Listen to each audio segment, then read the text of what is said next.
जो mathematics text book for class 8, मैं हूं हरी सर और आप सभी बच्चे देख रहे हैं आपका अपना यूट्यूब चैनल चलो कदम बढ़ाएं। फाइनल एग्जाम, अभी जो आपके फाइनल एग्जाम होने वाले हैं उसमें हम ये इस मैथ में से हम एक्सरसाइज 8 कर रहे हैं। ठीक है, मेरी नज़र में तो सभी क्वेश्चन इंपॉर्टेंट है, तो मैंने ट्राई दीज भी लिए हैं, कुछ क्वेश्चन मैंने मेंटल मैथ में से भी लिए हैं। तो आपसे रिक्वेस्ट है आप ज़्यादा से ज़्यादा प्रैक्टिस कीजिए और अच्छी रैंक या अच्छे मार्क्स लेके जरूर आए। चलो चलते हैं क्वेश्चन नंबर 5 पर। ये रहा आपके सामने। तो क्वेश्चन 5 क्या कहता है, बहुत ईजी है, देखो बच्चों यहाँ पर। ठीक है, इफ चमेली एल है भाई, ये चमेली had ₹600 left after spending 75% of her money, यानी उसके पास जो भी टोटल मनी थी ना उसमें से 75% क्या कर दिया, उसने खर्च कर दिया। अब उसके पास कितने बचे, 600 बच गए खर्च करने के बाद।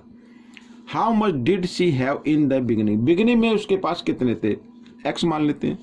ठीक है, let she had money in beginning, X मान लेते हैं।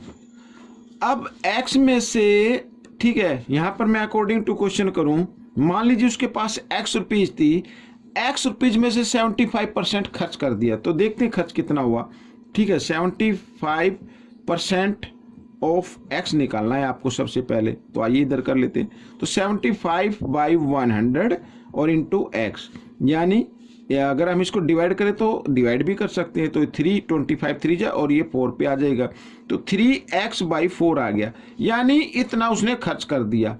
अब रिमेनिंग मनी कितनी है उसके पास, 600 है। अब उसके पास कितने बचे हैं, 600 है।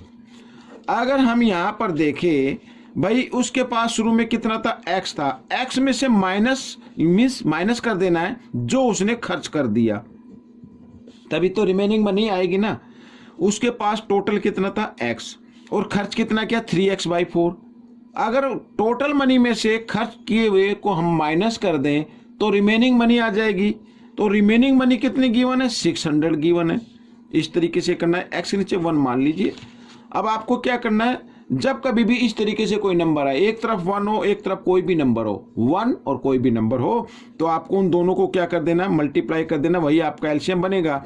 इतना करने के बाद साथ ही आपको क्रॉस में भी मल्टीप्लाई कर देना है, 4 को इस एक्स के साथ 4x, -1 को 3 के साथ 3x। ठीक है, इस तरीके से, और यहाँ पर आ गया 600। ठीक है, अब 4x में से 3x माइनस करेंगे तो 1x बचेगा, और यहाँ पर 600, और ये 4 इधर डिवाइड में इधर आकर ये मल्टीप्लाई में आ जाएगा, तो x = 6 4 जा 2400।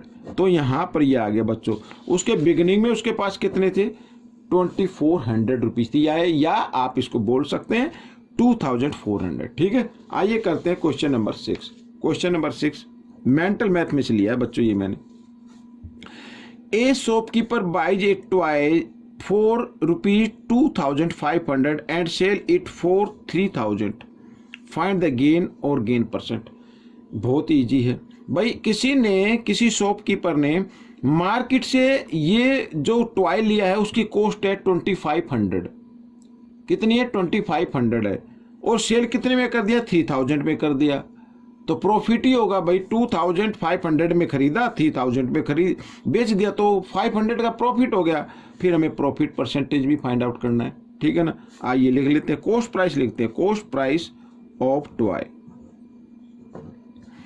क्या है, ₹2500। ठीक है, सेलिंग प्राइस ऑफ टॉय तो कितनी है, 3000, ये आ गया। ठीक है, अब हमें करना क्या है, हमें कर देना है, प्रॉफिट बन गया ना भाई इसका, तो प्रॉफिट इसका निकाल लेते हैं। 3000 माइनस 2500, तो आ गया 500 प्रॉफिट, ये आ गया। कितना आ गया, प्रॉफिट 500 आ गया।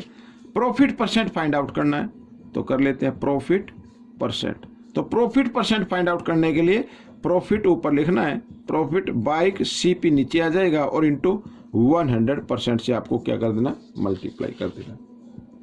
तो प्रॉफिट कितना हुआ, 500। सीपी कितना है, सीपी कितना है भाई, सीपी ये रहा सीपी, कॉस्ट प्राइस 2500 और इंटू 100, 20 से ये 20 कैंसिल हो गई, 25 पंजा 25 और ये 2 जा 50 पे हो गया, 25 2 जा 50 होता है, ये 0, तो 20% बच्चों क्या हुआ, प्रॉफिट हो गया। ठीक है, ये क्वेश्चन आपका सोल्व हो गया है। आइए करते हैं कुछ ट्राई दीज के, यहाँ पर ये लिया मैंने ट्राई दीज, तो ये भी हम कर लेते हैं। ठीक है, देखो क्या कहता है, ए shop gives 20% discount, what would be sale price of each of these item, यानी 20% डिस्काउंट देता है और मार्क प्राइस क्या है 120 है भाई, 120 है ना ये, तो इसका 20% निकाल लेते हैं पहले। 20% कितना होगा, 20/100 होगा, 0 से 0 0 से 0, यानी 12 जा 24, तो 24 का क्या हो गया, डिस्काउंट हो गया। अब आप इसको निकाल सकते हैं।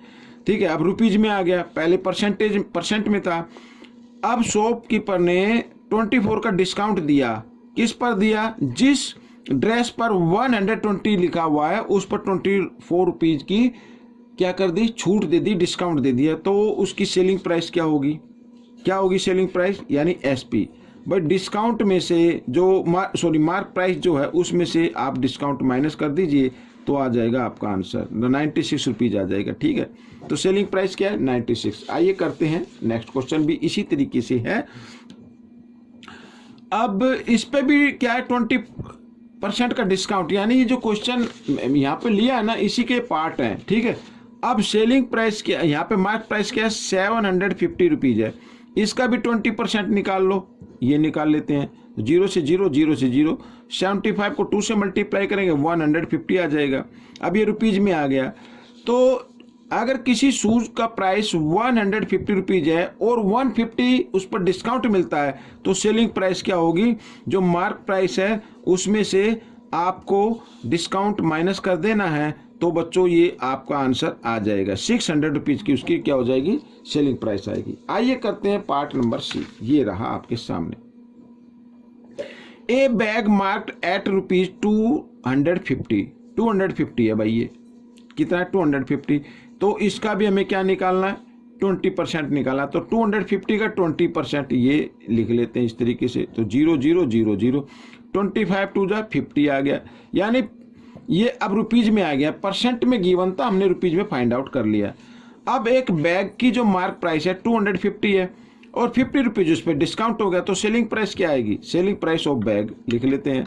तो सेलिंग प्राइस ऑफ बैग क्या होगा, जो मार्क प्राइस गिवन है उसमें से आपको कर देना माइनस क्या, डिस्काउंट, तो 250 में से 50 डिस्काउंट माइनस कर देंगे तो 200 आ जाएगा, तो बच्चों ये आपका आंसर आ गया। ठीक है, तो इस तरीके से ये क्वेश्चन भी सोल्व हो गया।